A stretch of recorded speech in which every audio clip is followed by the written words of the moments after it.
All right, welcome back to another K-Stang production video. It's week 11 of college football, and you know what that means.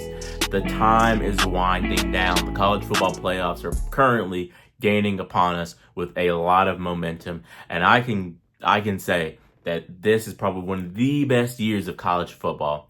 NIL, the teams are more spread out with talent.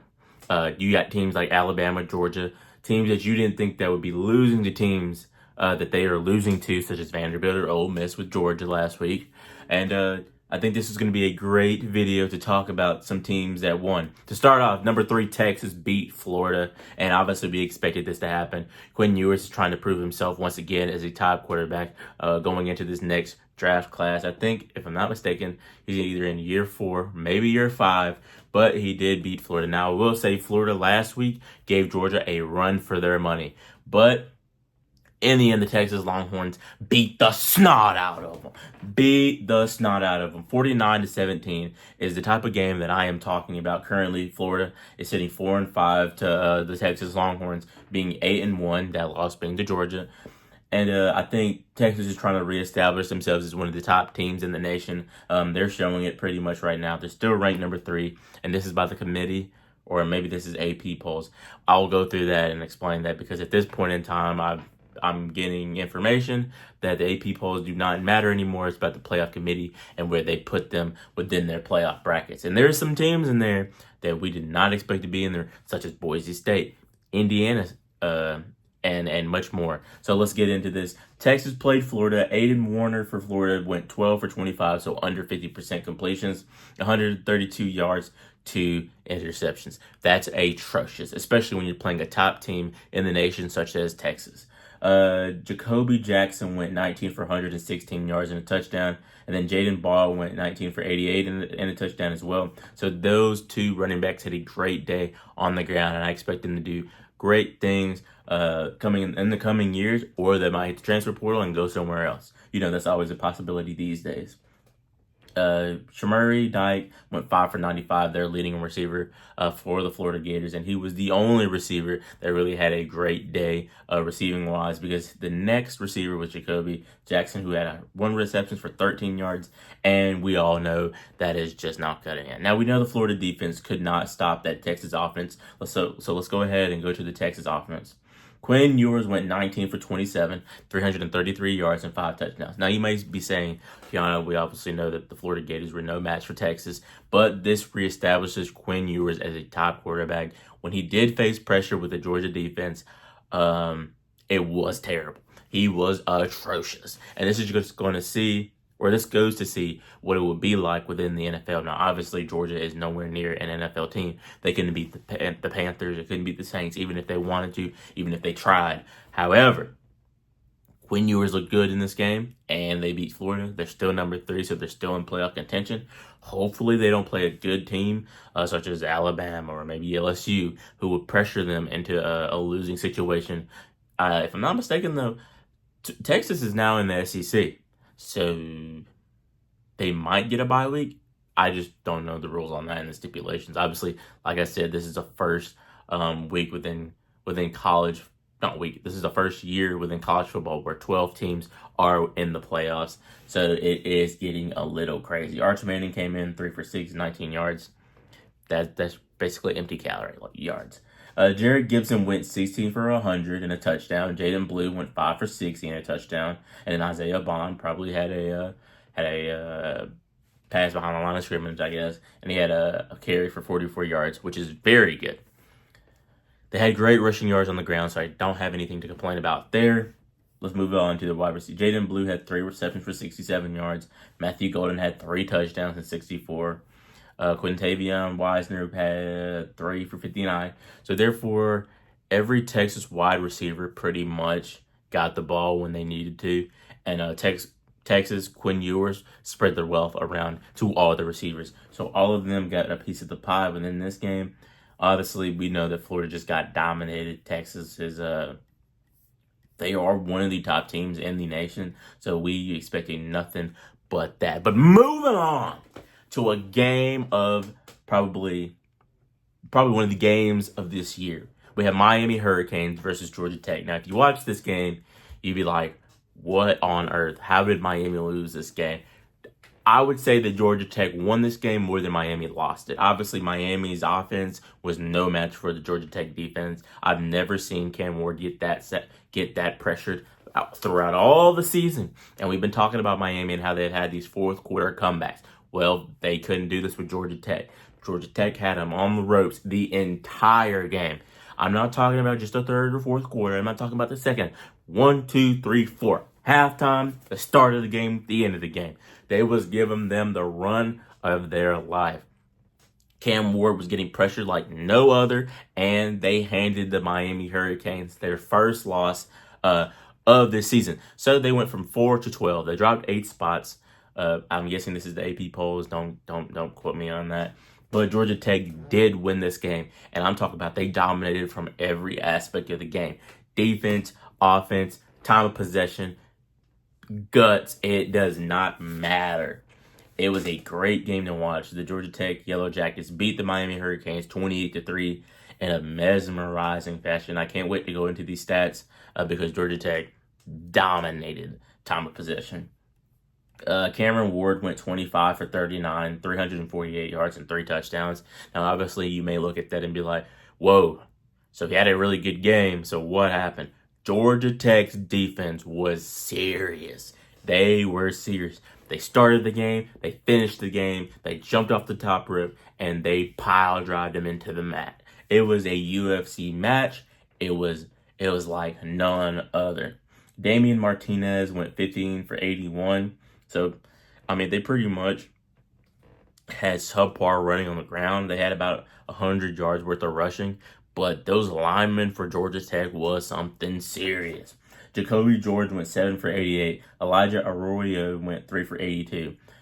So on. A lot of the wide receivers from Miami got the wealth. And Restrepo, somebody that we know to be a really good wide receiver, 4 receptions for 78 yards and a touchdown. That was a beautiful ball that Cameron Ward threw to him, but obviously he was wide open. Absolutely, but booty naked open. But I will say that Georgia Tech defense did not have many miscues within their defense because they held Miami to about 20 points. They held them to 23 points, and that's ridiculous because offensively Miami has been one of the teams within the nation. Haynes King came back, but the crazy thing is Georgia Tech isn't known for their passing. We all know that.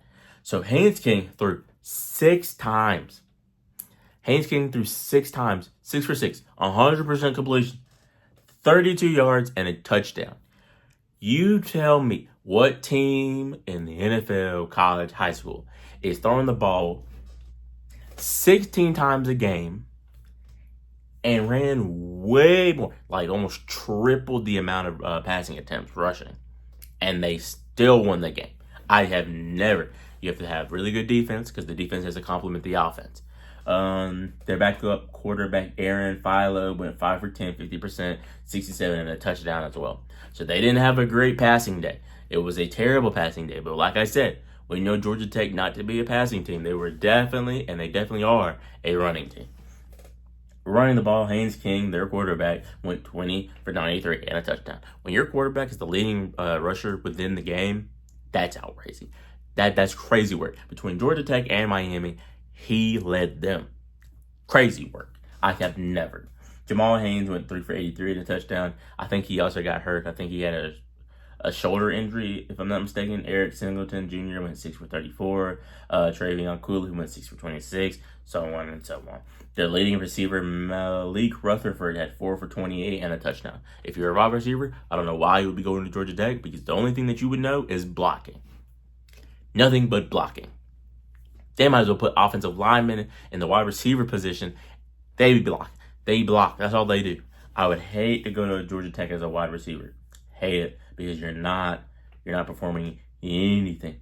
And what's crazy is Miami pretty much dominated all team stats except for rushing. All team stats. I mean, 348 passing yards to Miami to 99. Not even 100 for Georgia Tech. That's unreal numbers. That is outrageous. That is crazy. That is diabolical. Diabolical. Honestly, all in all, Georgia Tech blasted them pretty much. I mean, Time of possession, about 10 minutes, 34 for Georgia Tech, 25 for Miami. I think that was really, really crazy. There was no interceptions, but Cam Ward did fumble the ball to lose the game. Shout out to Georgia Tech's defensive lineman. He did what he was supposed to do, got the job done. But straps on him. I'm talking about he wasn't moving out of that car seat. But to just finish this off, man, Miami did fall to 12, so they're barely scraping. Honestly, I hope they lose again, just so I can see Clemson get in there. But obviously, we do know, especially with last year's fiasco of Florida State going 13-0 and not being put into the playoffs, that may not happen. It just may not. But moving on, Ohio State beat the dog, crab, dog, boogers out of Purdue. Ohio State's the number 2 team in the nation. They beat them 45-0. I'm going to just go over Ohio State's record and stats. They are 8-1, number 2 team in the nation, sitting behind the Oregon Ducks. And Purdue was atrocious, but what do we expect? We don't expect nothing from Purdue but possibility to get demolished. And that's what they did. Will Howard went 21 for 26, 260 yards, and 3 touchdowns. These quarterbacks from Ohio State, we expect them to do that, especially against competition that they play, like Purdue. We expect that. Travion Henderson went 6 for 85 and a touchdown. Quinton Judkins went 11 for 32. And then there's some more stats in there rushing-wise. It really don't matter because they're all under 10. So, good job, Travion Henderson. Shout out to you. You had 6 for 85 and a touchdown. 14 yards per carry. Nasty work. I've never heard of that. Jeremiah Smith, one of the up-and-coming wide receivers within college football. He had 6 for 87 and a touchdown. Carnell Tate, he also had 6 for 56 and 9.3 yards per catch. So, shout out to Ohio State. They're doing what they're supposed to do. Let's see who they play the rest of the... Okay, so there's a matchup between Indiana, undefeated, Ohio State, 8-1. That is going to be a good game to watch. It's currently slated at 12 p.m. Saturday, November 23rd. One of their last games within the season. This week, currently, they're playing Northwestern, and then they play Michigan. So, honestly, the only team that they really have a challenge with is Indiana, and there's been talks with Indiana not really having a competitive schedule. Therefore, they don't know how they'll do against Ohio State. But Indiana might get into the playoffs. If they lose to Ohio State, I don't see them falling out of the top 12. Absolutely not. So they really have to do something egregious to lose their spot within the college football playoffs. Moving on. Army, the number 16 team in the nation, played North Texas. They only scored 2 touchdowns to North Texas, and that is scary to see because not Miami, but Army, the Army Black Knights, are undefeated currently. They are currently undefeated. And I think it's just crazy that they only scored 14 and they've been blowing teams out of the water. They've been blowing teams out of the water. Bryson Daly went 2 for 4, 15 yards, and this is Army. They threw the ball 4 times. 4 times. That's how you show that you have no trust in your quarterback whatsoever. I'm talking about Bryson Daly had more carries than they threw the ball. 36 carries, 153 yards, 2 touchdowns. I did not know Army to be a rushing team, nor have I seen any game of them this entire year. But props to them. They still won the game. Let's see who they play the rest of the year. So they have Notre Dame, the number 8 team in the nation. They have them next week at 7 p.m. I'm guessing, I don't know if that's Eastern or not. I'm guessing it's Eastern. But they play them at 7. That's going to be scary to see. I expect Notre Dame to beat them pretty. I'm talking about belt to butt. Nothing but belt to butt. I expect Notre Dame to completely demolish them without a doubt. And that's going to be their first loss of the season. And you know what that means? They're going to get kicked out of the playoffs. 1,000%. Nowhere in my right mind or anybody's right mind that they expect Army to beat Notre Dame. There's no way. There is no way. Don't expect it. Moving on. Clemson played Virginia Tech, and I will say, as a Clemson fan, I don't know how I feel about this team. When they play these lower-level competition teams, They look great. I've been saying this forever, the entirety of the season. I don't know how I feel about the Clemson defense because the defensive linemen, they don't fill in the gaps. The linebackers don't fill in the gaps the D linemen are supposed to create for them. And then that just creates pressure on the back end with the CBs and the safeties. They can't hold them for that long. It's outrageous. It's impossible. You're not telling me you're having good coverage every play of every down. No way.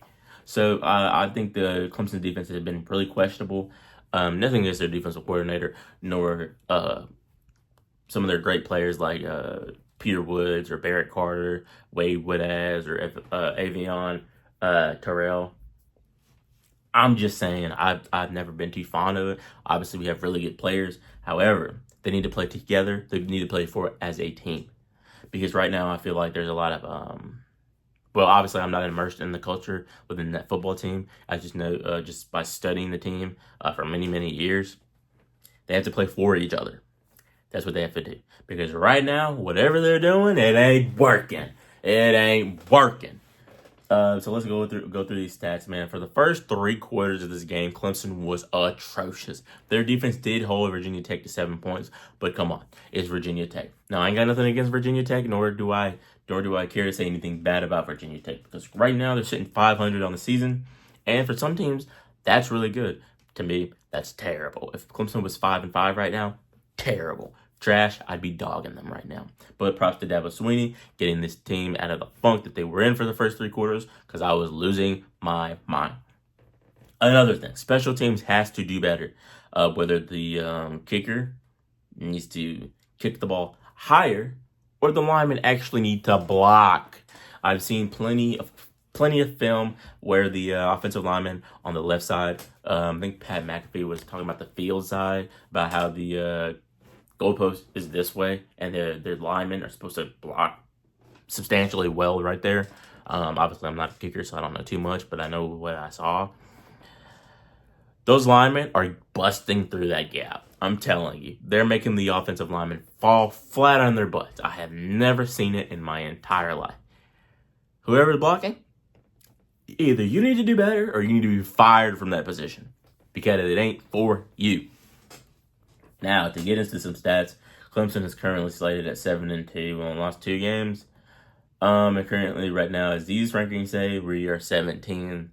We're the 17th team in the nation. Clemson went 16 for 34, atrocious. 211 yards, 3 touchdowns, and 1 interception. Now, I'm not going to completely say that Clemson played terrible. The first 3 quarters, it was very grueling to watch, but he did have an amazing play. Threw it to Moore, if I'm not mistaken, got out of the end zone. It was a magical play. Props to K-Stnag for doing that. That's definitely going to be on his highlight reels for years and years to come. I'm glad he did that because it got us back in the game. Because, boy, I was stressing. Phil Mafah had another career day, 26 for 128 yards. He's getting a bulk of the carries. And then you have K-Stnag 15 for 30. I will say another part of K-Stnag's game that has been up and rising, immersed, is his ability to run. He has become a better runner of the ball whenever he needs to. If he doesn't, and this is something that DJ never actually grasped, when you don't see nothing, your progressions, you don't see nothing, run the ball. Because I tell you right now, you probably have about 4 to 5 DBs on the field. They're all, well, it depends on the coverage that they play. They could be in man-to-man, they could be cover 2, cover 3, whatever. They could be zone, it doesn't matter. They could be blitzing for all I care. There's no way. They're all focused on the wide receivers because I'm sure, because we don't really run the ball like that. Obviously, with Phil Mafah, we run the ball a lot, but we also throw the ball a lot as well. So we're very balanced within that area. So when you don't see nobody within the middle, to the left, or to the right of the field, you definitely got to run because you can get some yards, and more than likely, you're going to get a first down. Just saying. Unless they put a QB spy on you, then you're dead to rights. But good job to him. I think he's becoming a better scrambler. Obviously, Clemson is known to have dual threat quarterbacks, Kelly Bryant, Trevor Lawrence. Obviously, he was known more for his arm, though. Deshaun Watson, you name it. Their leading receiver was T.J. Moore, 2 receptions, 58 yards, and a touchdown. Antonio Williams, 5 for 48. Jake Brennan-Stoll, 3 for 39. I think that these wide receivers can have a lot more production if K-Stnag can just get the ball to them. I think that Antonio Williams is one of the most underrated wide receivers within the nation as of this point in time. Obviously, he had a couple of drops within the season. He had a terrible drop within the last game against Virginia Tech. But I think he is a great wide receiver. I think he could have have a lot more production as well. Jake Bredingstool is another tight end that I think is really good for Clemson as well. And then you have T.J. Moore, and then you have Wesco, two freshman wide receivers. They have a great dynamic together. So hopefully they become better as time goes on. Clemson won 24-14, if I didn't say that already. Virginia Tech, Kyron Drones went 9 for 20, 115 yards, 0 touchdowns, and 1 interception. I would just like to say the Virginia Tech defense was really good within this game, and I was actually very, very scared. Cullen Schlee went 5 for 28. I think a big emphasis within the Clemson defense was to stop the running game. Now, obviously, Virginia Tech is nowhere near as good as Louisville's game running the ball. However, I think it was a very good plan. It was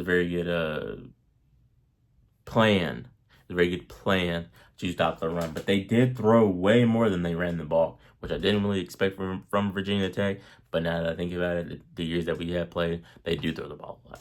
So, Daquan Felton went 6 for 68. Alex Jennings went 2 for 35. And that's pretty much the bulk of their wide receivers. Benji Gonzwell went 2 for 33. So, all in all, I don't think this should have been a close game. But Virginia Tech's a hard place to play if you're in the ACC, at least. I'm sure if an SEC team came in here, they'd probably knock the brakes off of them, and they wouldn't have nowhere to stop to.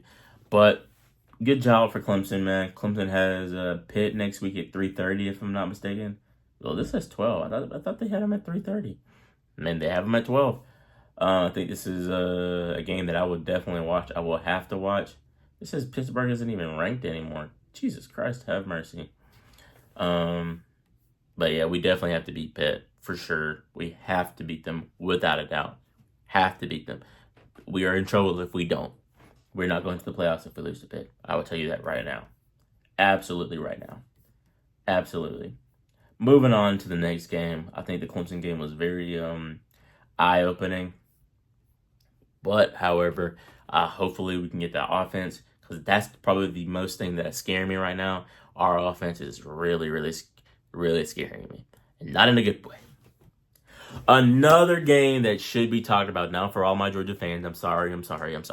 I can't say I'm sorry enough. Bryson isn't here to tell you about the Georgia game because I think he has something to do, and I just decided to take it upon myself and create this video. Georgia lost to Ole Miss, and I will say they got stomped. And matter of fact, I haven't messed with Bryson since this, but they got stomped. Fee, fi, fo, fum, Jack and the Beanstalk. Ole Miss beat them 28-10, and the thing about Ole Miss that we talk about a lot is their offense. Jackson Dart is unbelievable, probably one of the greatest quarterbacks in college football at this point in time. Not better than some people, but he's probably one of the best. They beat him 28-10. Ole Miss is currently at 8-2. Georgia Bulldogs are 7-2. So now it's starting to get very, very crucial, because either you have to be in the top 12 or you have to go to the SEC championship. And I think right now Georgia is not slated to do either, to go into the SEC championship or be in the top 12. So it's going to be very, very scary. Carson Beck still looks trash. 20 for 31, 186 yards, and a touchdown. He's putting up Bryce Young's numbers in the NFL. That's how bad he is. Now, all these Glazers that was talking about how Carson Beck was probably one of the greatest quarterbacks to come out of Georgia, you can shut up, because he's trash. And I say that. Nate Frazier went 12 for 47 and a touchdown. He could have had a better day, but Ole Miss defense put that work on him. And then Dominic Lovett went 4 for 41. Cash Jones 3 for 33. Y'all ain't got nothing. All you Kirby Glazers ain't got nothing to say now, because y'all lose to Ole Miss. I know I will say Clemson probably get burnt, but at least Georgia has an offense. Jackson Dart went 13 for 22, 199 yards, a touchdown, and an interception. He didn't play well. Jackson Dart also had 50 yards rushing, and then the rest of the rushers were terrible. Got to have a rushing game, y'all. Got to have a rushing game. Their top wide receiver, Caden Lee, went 4 for 81, Jordan Watkins went 4 for 66. And the thing about Ole Miss right now is they will throw the ball. Who's their head coach? I keep forgetting his name. Head coach for Ole Miss. Lane Kiffin. Yeah, Lane Kiffin. They throw the ball. Without a doubt. All right, let's see some team stats on this. First downs 19 to Georgia's 16. Third down efficiency 4 for 13 to Georgia's 6 for 14. And then time of possession, Georgia actually led by 5, 32 to 27. So all in all, Georgia, I don't know what y'all gonna do, but it's time to wrap it up. Put the cleats up, put the helmet up, man. Try again for next year. I hope they lose another game. Who does Georgia play? I think they played some good teams. I know they played Tennessee this weekend. Yeah, they play Tennessee, they play UMass, and Georgia Tech. Honestly, I wouldn't be surprised. Georgia Tech gave Miami a run for their money. I wouldn't be surprised if they gave Georgia a run for their money too. Moving on.